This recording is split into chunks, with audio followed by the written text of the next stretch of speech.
They're bringing drugs. They're bringing crime. They're rapists. I've said that if Ivanka weren't my daughter, perhaps I'd be dating her. You know? Yeah, we're pretty screwed. 2 nominees with the highest unfavorable ratings in U.S. history. One, a xenophobic Oompa Loompa that nobody thought would be the Republican nominee. The other, a lizard person with a lot of Gates scandals and a love for Wall Street money. And now we are told these are 2 choices. Well, we do have the third-party candidates, but in our 2-party system and the media always telling us that it wouldn't work, our 2 options are the orange orangutan and the sweet old lady that youth vote hates. But what if I were to tell you that's not the only option? Or would I tell you that there's a way of stopping both of them from becoming the president?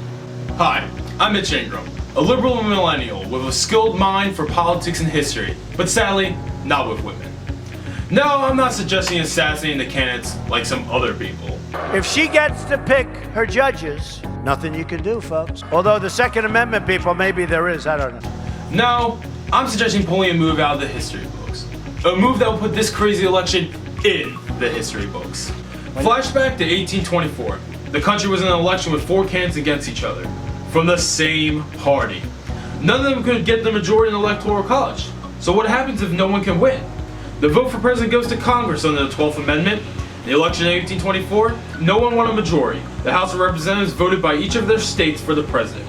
During the election, Andrew Jackson won the popular vote, but Congress decided that the president would be John Quincy Adams, which is still known as one of the most corrupt elections in our history.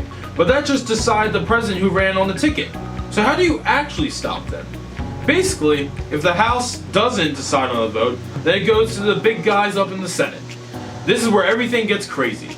The Senate does a vote for president, but they do not pick from the presidential candidates. They pick from the VP candidates. So that's right, put in today's perspective, your choices for the president would be dull Mike Pence and America's stepdad Tim Kaine. So why would the parties go to such a radical idea like this? Well, the Democrats wouldn't like it, but the millennials and liberals of the party would love it and meant keeping Hillary Clinton out of the Oval Office. My main call is on the Republicans though. Hey Republicans, before you threw your support behind Donald Trump, you hated that man.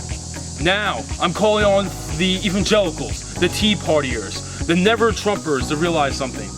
You have a way of stopping him now. The establishment, you have your love child, Mike Pence. He can become the president.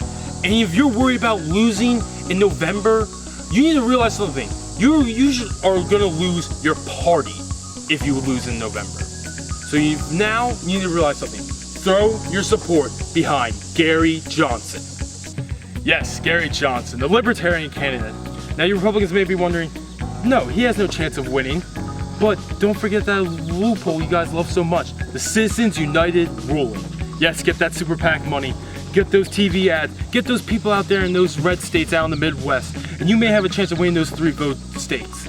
Now to my liberals who want a more progressive candidate.